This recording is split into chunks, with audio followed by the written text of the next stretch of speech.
Christianity.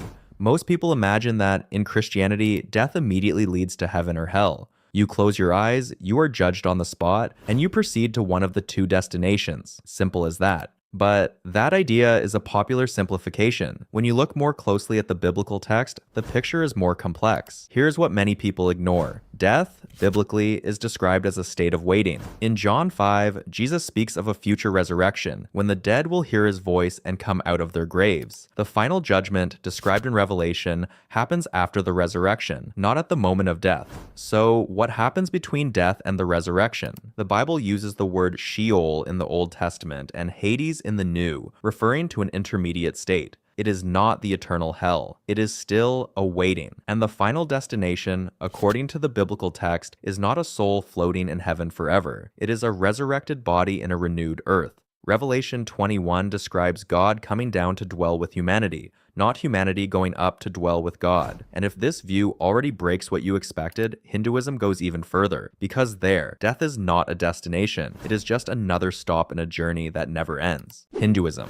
Now we have something completely different. In Hinduism, the dead body is generally cremated, and not by accident. Traditionally, fire is associated with the liberation of the soul from the physical shell. The ritual is conducted by the eldest son, who lights the funeral pyre. The ashes are released into sacred rivers, preferably the Ganges. It is a rite of passage, not permanent mourning. And why cremation? Because the body, in general, in Hinduism, is only a garment. The soul, the Atman, continues. The central concept is samsara, the wheel of deaths and rebirths that every soul goes through for ages. One does not die only once. One dies and is reborn countless times, in different bodies, in different conditions, until reaching something very specific. What determines the next birth is karma. Not in the pop sense of what you do comes back to you. In the technical sense, every action, every thought, and every intention accumulates moral weight that shapes the circumstances of the next life. In general, a life lived according to Dharma elevates the soul. A life lived against it lowers it. But the goal is not simply to be reborn in a better condition.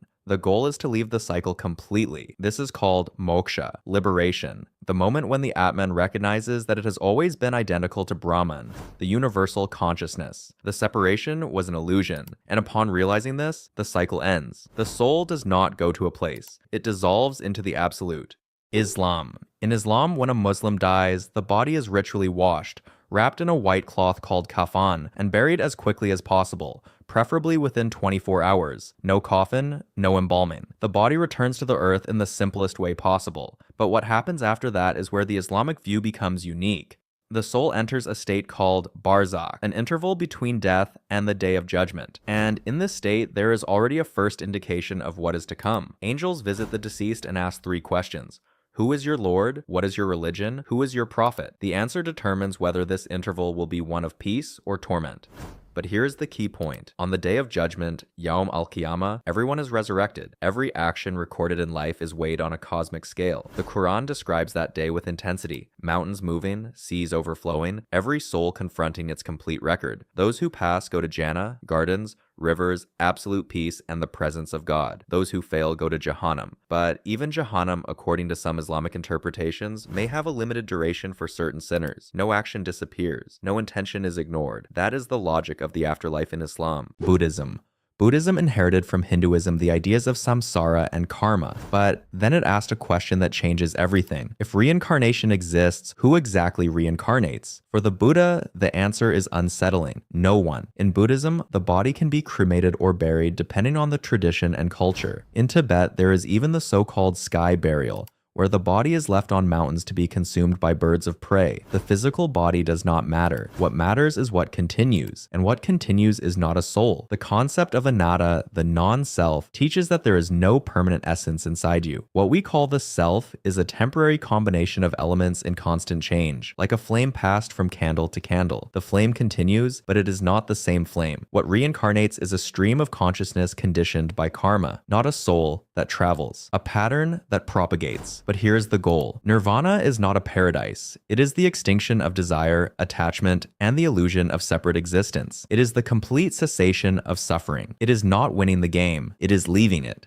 The path is what the Buddha called the Eightfold Path. There is no divine grace here. There is no intercession. Each person works toward their own awakening.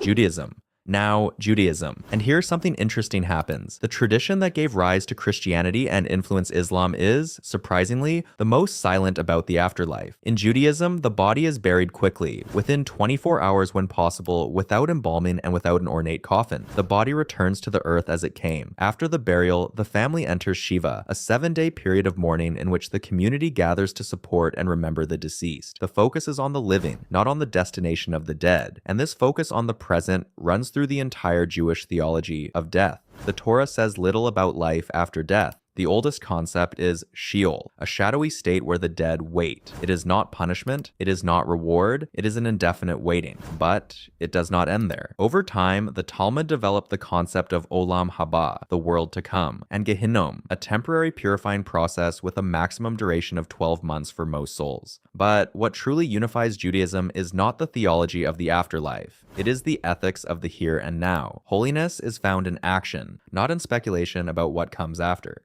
Jehovah's Witnesses. Jehovah's Witnesses follow a simple burial practice without elaborate rituals. The wake and the funeral are occasions for comfort and for preaching. Since witnesses see the event as an opportunity to share their hope with others, there is no prayer for the dead, because in their theology, the condition of the deceased cannot be changed by intercession. And what is that condition? Complete unconsciousness. But the interesting part comes now.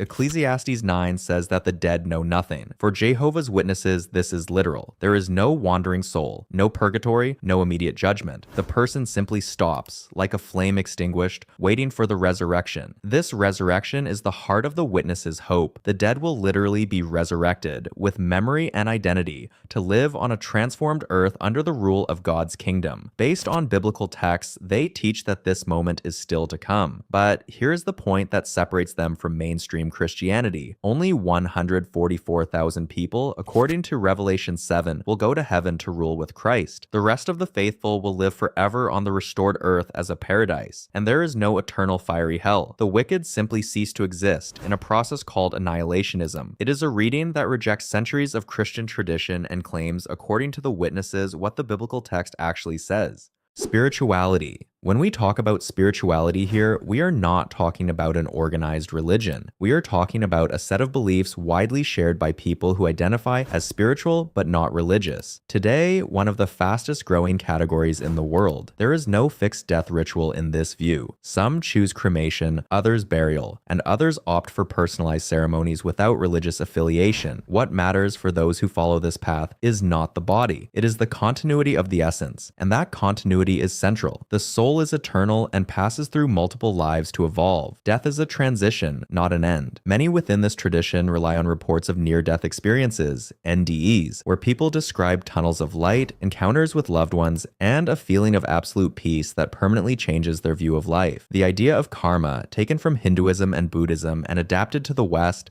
appears here as a universal law of cause and effect. What is sown is reaped, whether in this life or the next, and the afterlife in this view is personalized. You encounter what you are prepared to encounter. There is no external judgment, there is growth. It is a perspective that comforts, and perhaps that is why it resonates with so many people who do not find satisfactory answers in traditional religions.